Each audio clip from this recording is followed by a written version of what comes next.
Assalamualaikum warahmatullahi wabarakatuh. Alhamdulillahirabbil alamin.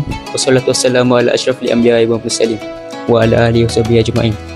Qala rabbi shrah li sadri wa yassir li amri wahlul 'uqdatam min lisani yafqahu qawli. Pertama sekali, marilah kita bersama-sama bersyukur kehadrat Ilahi kerana telah mengizinkannya untuk kita berada di sini pada petang ini untuk membincangkan tentang podcast yang akan kita berbual ataupun sembang-sembang sebentar lagi. Okey. Yang pertama, marilah kita memperkenalkan diri dulu. Assalamualaikum warahmatullahi wabarakatuh. Nama saya Muhammad Aiman Zikri bin Zulkifli dari kelas F1T9. Itu saja buat saya. Bismillahirrahmanirrahim. Assalamualaikum warahmatullahi taala wabarakatuh. Nama saya Muhammad Muizzuddin bin Muhammad Rasid dari kelas F1T9. Terima kasih kerana memperkenalkan diri. Okey. Sebelum tu saya akan bertanyakan satu soalan untuk kita buka podcast kita pada petang ni. Okey, Aiman. Apa perasaan anda apabila Ramadan ni hampir-hampir nak tiba? Bismillahirrahmanirrahim. Terima kasih kepada saudara moderator. Sepanjang mendekatinya Ramadan kepada saya ni, ketika di bulan Rejab, bulan Sya'ban, situlah kita akan bermula satu aktiviti di mana yang sangat dianjurkan, bahkan daripada baginda junjungan besar kita, baginda Nabi Muhammad sallallahu alaihi wasallam, di mana kita melatih diri kita untuk menghadapi Ramadan. Bagaimana? Dengan melakukan banyak amal-amal sunnah. Sebagai contoh, memperbanyakkan solat sunat, solat qiyamul lail, memperbanyakkan bacaan Al-Quran kita.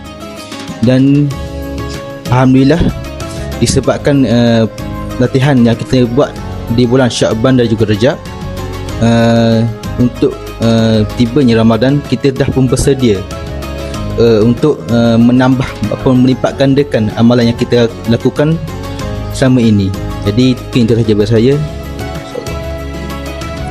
Terima kasih kepada saudara Aiman kerana memberikan penjelasan yang agak baik untuk ini. Okey, tanpa melengahkan masa, marilah kita kepada poin utama pada petang ini, iaitu podcast kita yang bertajuk Sambut Ramadan dengan Senyuman. Okey. Soalan pertama untuk saudara Muizzuddin. Bagaimanakah menjadikan Ramadan sebagai titik permulaan perubahan dalam diri? Bismillahirrahmanirrahim. Jadi terima kasih kepada saudara Safi atas soalan yang telah diajukan sebentar tadi. Jadi pada pendapat saya, kunci utama bagaimana dengan Ramadan ni menjadikan diri kita semua sebagai titik permulaan untuk melakukan perubahan yang berpanjangan ialah, bagi saya, kita kena lihat bulan Ramadan ialah sebagai bulan yang mentarbiah diri kita. Kerana apabila disebutnya bulan Ramadan ni, para ulama mengatakan bahawa bulan Ramadan ini merupakan bulan madrasah, yang mana bulan ini telah mendidik hati-hati kita dan jiwa-jiwa kita semua supaya kita ni lebih dekat dan bertakwa kepada Allah. Sebagaimana firman Allah Ta'ala dalam surah Al-Baqarah ayat 183. A'udzubillahi minasyaitonirrajim. Bismillahirrahmanirrahim. يا أيها الذين آمنوا كتب عليكم الصيام كما كتب على الذين من قبلكم لعلكم تتقون. Jadi maksudnya, wahai orang-orang yang beriman, diwajibkan kamu berpuasa sebagaimana diwajibkan ke atas orang-orang yang terdahulu agar kamu bertakwa. Jadi apa poin yang sangat penting dalam ayat ini ialah Allah Ta'ala menyatakan bahawa berpuasa ni dapat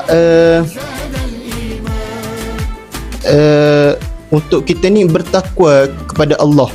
Kerana apabila kita masuknya bulan Ramadan, bermacam-macam ibadah-ibadah yang boleh kita lakukan untuk kita ni dekatkan diri kepada Allah Ta'ala.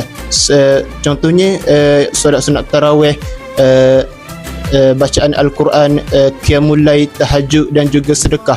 Jadi apabila kita mengamalkan segala ibadah itu, insya-Allah hati kita ni sentiasa bertakwa kepada Allah. Dan apabila tibanya bulan Ramadan ini, maka berlumba-lumbalah semua orang ni untuk melakukan kebaikan. Dan sebab apa Allah ciptakan bulan Ramadan ni? Jadi tujuannya untuk memperbaiki diri kita supaya ke arah lebih baik. Contohnya saya berikanlah ada mungkin golongan yang tidak menutup aurat, tapi apabila sampainya bulan Ramadan, maka golongan itu menutup aurat. Dan ada juga yang baru nak sedekah, nak baca Al-Quran, dan apabila masuk bulan Ramadan, mereka semua ni berlumba-lumba untuk melakukan kebaikan itu. Jadi kita sebagai umat Islam, janganlah kita menghukum seseorang itu apabila dia baru nak berubah. Sebab apa? Sebab bulan Ramadan ni dah masa untuk kita semua berubah ke arah lebih baik. Jadi yang terakhirnya,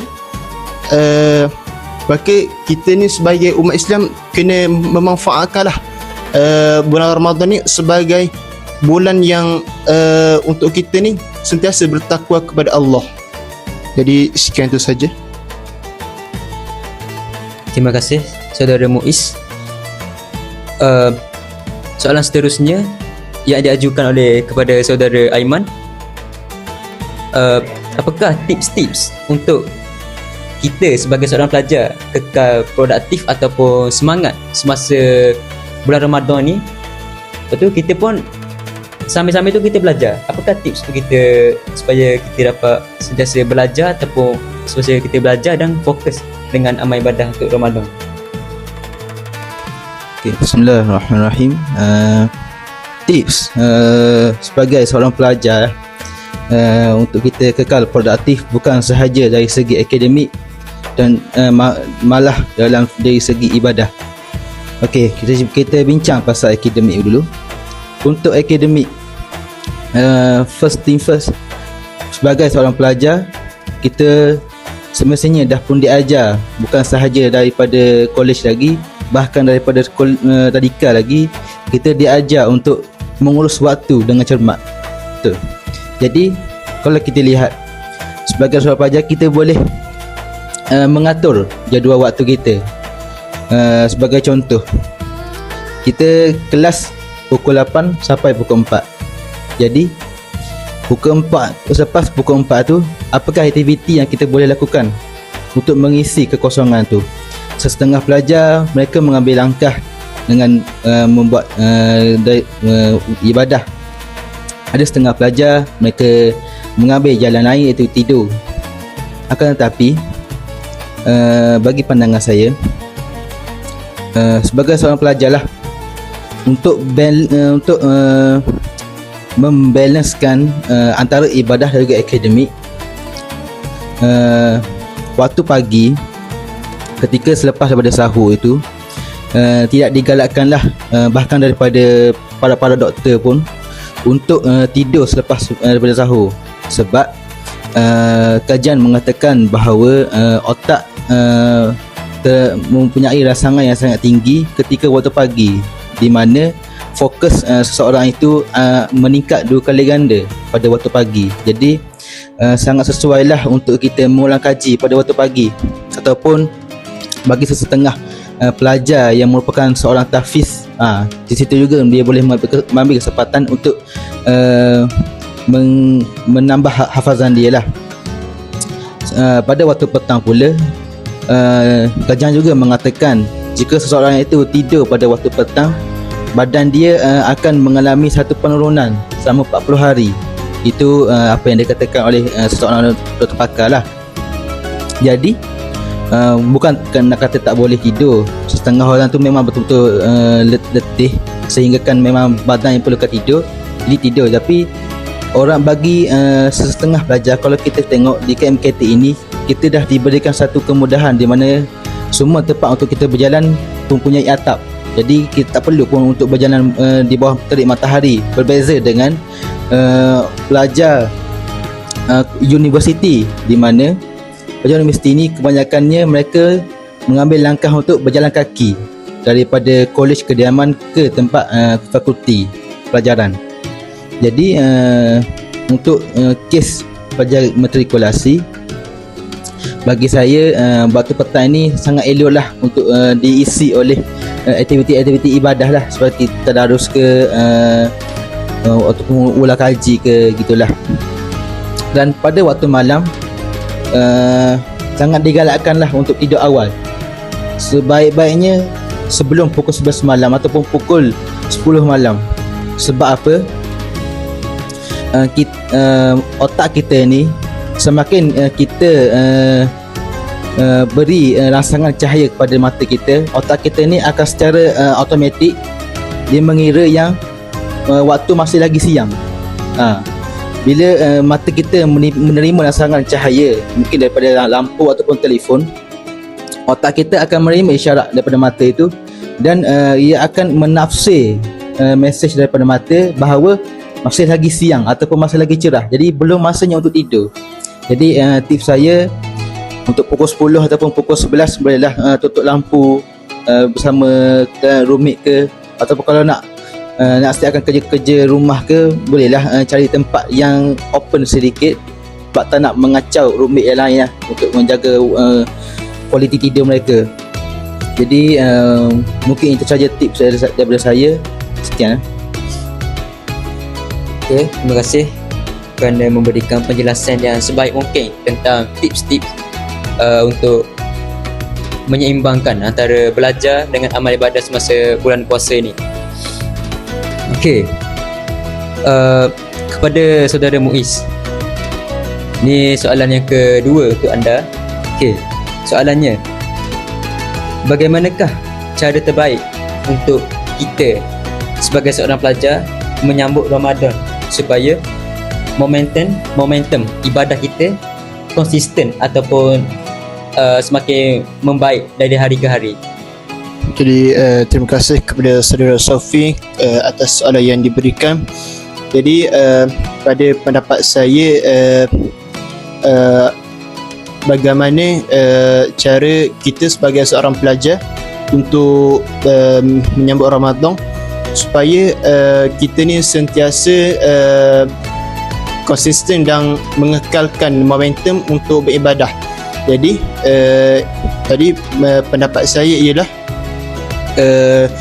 jadi sebelum tibanya bulan Ramadan, kita ni perlulah membuat persediaan yang lebih rapi ketika sebelum bulan Ramadan.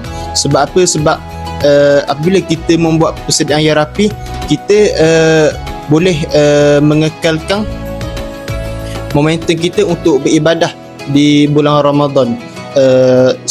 Sebab apa? Kalau kita tengok jadual kita sebagai seorang pelajar di KMKT ni agak penat, di mana kelas bermula dari pukul 8 sehinggalah tamat pada pukul 4. Jadi kadang itu mungkin seseorang itu agak penat dan stres. Sebab apa? Sebab banyak kerja yang perlu dia lakukan dan berjalan kemari ke sini, dan juga mungkin menyebabkan dia tu berasa berat untuk beribadah.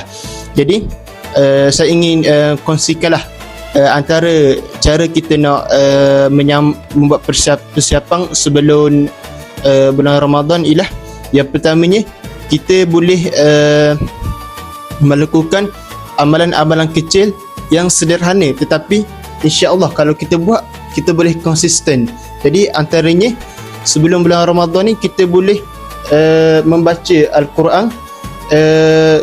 Mungkin dalam sehari tu kita boleh membaca 2 muka surat atau 3 muka surat. Sebab kalau kita teruskan dengan 1 juzuk sehari atau 3 juzuk sehari di bulan Ramadan, mungkin boleh memenatkan badan kita. Dan itulah pentingnya kita membuat amalan-amalan yang kecil dahulu tapi insya-Allah konsisten. Jadi yang kedua pula antaranya ialah kita boleh menjaga fizikal dan mental kita sebelum bulan Ramadan. Sebab kalau kita lihat pelajar-pelajar KMKT ni mungkin selepas solat tarawih kena melakukan kerja sekolah dan mungkin tidur pada pukul 1 ataupun 12 tengah malam. Kadang sahur pula mereka semua nak bangun dan mungkin waktu tidur tu tidak mencukupi untuk sebagai seorang pelajar. Dan jadi sebab itulah mental dan fizikal sebelum bulan Ramadan, sebelum tibanya bulan Ramadan, kita perlu kemaskan lagi supaya bila bulan Ramadan tiba, kita insya-Allah kita boleh lakukan ibadah kita secara istiqamah dan insya-Allah mendatangkan pahala untuk kita. Jadi untuk yang terakhirnya